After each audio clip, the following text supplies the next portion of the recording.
ہے کہ پھر مخلوق تو اور ساری ہے، پھر اس کی نسبت کا کیا یہ اختصاص، یہ شرف کے لیے، عزت کے لیے، تکریم کے لیے. اور جس چیز کا اپنا وجود نہیں ہے نا، اس کی نسبت جب اللہ کی طرف ہوگی وہ اضافت صفت کی موصوف کی طرف، جیسے اللہ کا سننا، اللہ کی کلام، اللہ کا دیکھنا. اگر کسی کو رات کے وقت اطلاع ہو جائے اور وہ کسی وجہ سے پاک نہ ہو سکے تو بتائیں کہ بغیر غسل کے روزہ؟ ہاں بالکل بالکل بالکل. بلکہ یہ نہیں کہ وہ کسی وجہ سے پاک نہیں ہو سکتا، نہیں، اگر وہ خود بھی یہ پسند کرے. ایک مثال ہے، میں بعد میں آرام سے نہا لوں گا، پانی گرم کر یہ وہ، بالکل وہ ہاتھ وغیرہ دھو کے سحری کھا. ایک تو ہے نا آپ کہہ رہے مجبوری، میں ویسے کہہ رہا ہوں مجبوری نہیں بھی ہے تب بھی آپ سحری کھا سکتے ہیں، آپ کا روزہ. بلکہ آپ نے روزہ رکھا ہوا ہے، دن کو سوئے تو ایسے نہانے والے ہو گئے، روزے میں کوئی فرق نہیں پڑتا انشاءاللہ. اگر کوئی شخص زکوٰۃ فنڈ سے مجاہدین کی مدد کرتا ہے تو کیا اسے صرف زکوٰۃ ادا کرنے کا ثواب ملے گا یا مجاہدین کی مدد کرنے کا ثواب بھی ملے گا؟ کیونکہ زکوٰۃ تو اس پر فرض ہے، پھر اس شخص نے مجاہدین پر کیا احسان کیا، اس نے تو اپنا فرض ادا کیا. دیکھیں بھائی، اللہ تعالیٰ بڑے غفور رحیم ہیں، وسیع ہیں، ایک ایک چیز کا ثواب مل جاتا ہے. مثلا آپ مسجد میں آئے، ٹھیک ہے، مسئلہ ہے کہ 2 رکعت نماز پڑھ کے بیٹھو، آپ جماعت میں مل گئے، جماعت کا بھی ثواب مل گیا، 2 رکعت کا بھی مل گیا. آپ نے صبح کی سنتیں پڑھی، وہ صبح کی سنتیں بھی ہو گئی، اور یہ بھی ہو گیا کہ آپ نماز پڑھے بغیر نہیں بیٹھے. آپ کو اللہ مدینہ شریف لے جائے، بیت اللہ شریف میں حج وغیرہ کر کے، تو آپ کو اللہ تعالیٰ وہاں لے جائے. مسجد قباء ہے، وہاں آپ گئے، جماعت کھڑی تھی، تو تینوں کا ثواب مل گیا. وہاں یہ نا 2 رکعت پڑھو تو عمرے کا ثواب، اب عمرے کا ثواب بھی ہو گیا، جماعت بھی ہوگی، مسجد والی نماز بھی ہو گئی. اللہ غفور رحیم ہے، سارے کام ہو جائیں گے، گھبرائیں نہیں، بس دیں آپ. ہمارے ہاں عام طور پر دیکھا جاتا ہے کہ جب صدقہ کرنا ہوتا ہے تو جانور خرید کر گھر لایا جاتا ہے، پھر گھر کے سارے افراد کو ہاتھ لگاتے ہیں، وہ جانور مدرسہ بھیج دیا جائے گا. اچھا جی، نہیں بھئی، ہاتھ لگانا ضروری نہیں ہے، یہ تکلفات ہے. ویسے اگر گھر میں لے آئیں، ذبح کریں، یعنی بچوں کو یہ دیکھیں، ان کو یہ عادت پڑے، جیسے قربانی ایک چیز ہے. ایک واللہ عالم بھائی شیخ صاحب کھڑے ہیں، تو جبار صاحب چلے تو نہیں بس میرے ذہن میں بات آ رہی ہے کہ جیسے قربانی ہے نا، تو اس میں یہ مسئلہ میں نے بتا دیا ہے کہ یہ ایسے ہاتھ لگانا یہ تکلف غلط ہے. لیکن گھر والوں کو ترغیب دینے کے لیے، یا جیسے وہ قربانی پر اب کیا اس کا لفظ پتہ نہیں بول رہے ہیں کہ نہیں بول رہے، تو مقصد ہے کہ اس طرح اگر ہو ترغیب کے لیے تو کوئی، لیکن یہ باقاعدہ ہاتھ اور یہ تکلف ہے. ایک مسئلہ جو جدید دور میں پیدا ہوا ہے، کیا اس کے بارے میں اجتہاد جائز ہے جب اس کے بارے قرآن حدیث میں سری نہ سنو؟ بھائی بدیع الدین شاہ صاحب رحمۃ اللہ علیہ ایسے موقع پر ایک بڑا ایک اچھا جملہ کہا کرتے تھے، میں وہی دہرا دیتا ہوں. کہتے ہیں جی کچھ ایسے مسئلے ہیں جو قرآن حدیث میں نہیں ہیں، وہ کہتے ہیں ان کو چھوڑو، دفع کرو جو قرآن حدیث میں نہیں ہے، جو قرآن حدیث میں انہیں برابر کرو، جب چھوڑو. باقی وہ مسئلہ ہے، وہ علماء جب بیٹھیں گے سارا مسئلہ، لیکن یہ جواب موٹا یہی کافی ہے. کیا ننگے سر نماز پڑھنا زیادہ ثواب ہے یا کپڑا کر کے زیادہ افضل ہے؟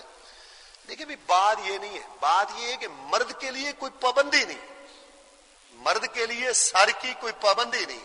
مجھے جو بات سمجھ آتی ہے، شیخ صاحب موجود ہے، وہ یہ ہے کہ اس کو اسی طرح رہنے دو. اگر کوئی آدمی اپنے سر پہ کپڑا رکھنا پسند کرتا رکھتا ہے، ٹھیک ہے.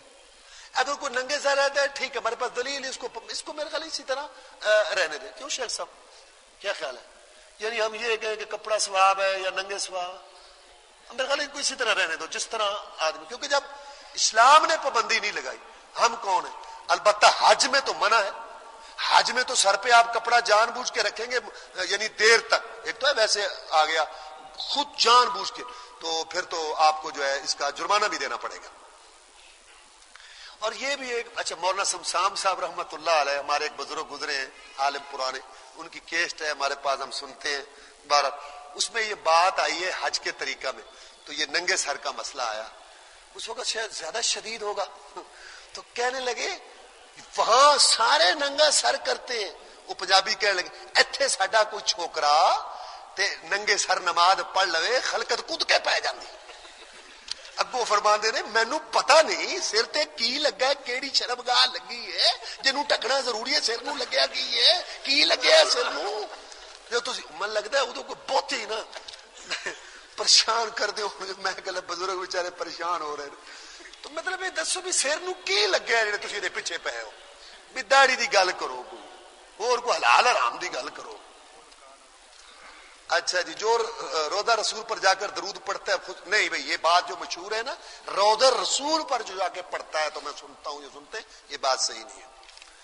کیا اعتکاف بیٹھنے کے لیے چادروں کا پردہ؟ ہاں یہ تو رسول اللہ نے ایک وہ حد بندی تو بنائی تھی, چادروں کا ضروری نہیں, آپ نے چٹائی کا کیا تھا, کوئی بھی ہو, لیکن وہ تنہائی یا علیحدگی یا تخلیہ کہہ لو, وہ ضروری ہے. کیا فوج شدہ کو قرآن پڑھ کر اصالے سے, دیکھیں بھائی اصالے ثواب کا کیا مطلب ہے؟ ثواب پہنچانا. جن چیزوں کا قرآن حدیث میں ثبوت آ گیا ہے ان کا ثواب پہنچتا ہے, جن کا نہیں آ رہی ہے. قرآن مجید پڑھنے کا ثواب پہنچے, قرآن حدیث میں کوئی ثبوت نہیں, یہ آپ کا عمل ہے, آپ کریں. ہاں ویسے اللہ ہر دعا سنتے ہیں, ہر وقت سنتے ہیں انشاءاللہ. آپ اپنے مردہ کے لیے دعا کرنا چاہتے ہیں, بزرگ کے کسی کے لیے, تو ویسے بھی دعا کریں, لیکن اگر آپ 2 نفل پڑھ کے کریں دعا, یا صدقہ خیرات کر کے, یا قرآن کی تلاوت کر کے دعا کریں اس نیت سے کہ میں ایک عمل کر کے دعا کروں گا, اللہ میری دعا قبول. لیکن یہ جو آپ کہتے ہیں نا اتنے پاروں کا ثواب, 4 پاروں کا, 5 پاروں کا, یہ تکلف ہے. کیوں؟ آپ کیا چاہتے ہیں؟ آپ یہ چاہتے ہیں نا کہ آپ کے بابا جس کی دعا کر رہے ہیں اس کو فائدہ ہو, تو شرماتے کیوں؟ اس کا ثواب, اس کو تم یہ کہو یا اللہ اس کی قبر کشادہ کر, اس پر رحم کر, اس پر کرم کر, اس پر مہربانی کر, اس کا عذاب دور کر, سیدھی دعا کرو انشاءاللہ. اچھا جی, میت کے کفن کیسے, 3 چادریں ہونی چاہیے یا 5؟ میت کے غسل کا طریقہ حدیث کے مطابق بیان کریں. دیکھیں بھائی کفن 3 چادریں ہیں بڑی, 5 نہیں, 3 بڑی ہیں, بچھا دی ہیں. اچھا غسل کا طریقہ بالکل یہی ہے. اچھا میں حیران ہوں, جب کوئی فوت ہو جاتا ہے نا, اتنے کوئی نمان والا ہے نہیں, اتنے کوئی نہیں, وہ محلے چ ادھر مان, اتنے وہ کوئی ہے نمان والا نہیں, اتنے جیسے آپ خود نہ, واللہ اپنے میت کو خود نہ لائیں. جتنے آپ صفائی سے نہلائیں گے وہ پیشے ور تو نہیں نہلائے گا. ایسے عورتوں کا مسئلہ ہے, اتنے کو ایک نمان والی ہے گی, اتنے ہے گی, وہ پھر نخرے کر دینے, وہ پیسے منگ. دیکھیں بھائی آپ کو بالکل طریقہ آتا ہے الحمدللہ, استنجا کرے, وہ کپڑا وغیرہ رکھ کے کچھ صفائی کرے, ڈیلے استعمال کر لیں, ڈیلے کو ضروری بھی نہیں ہے, آپ پانی سے بھی صفائی کر, اچھی طرح استنجا کر لیں.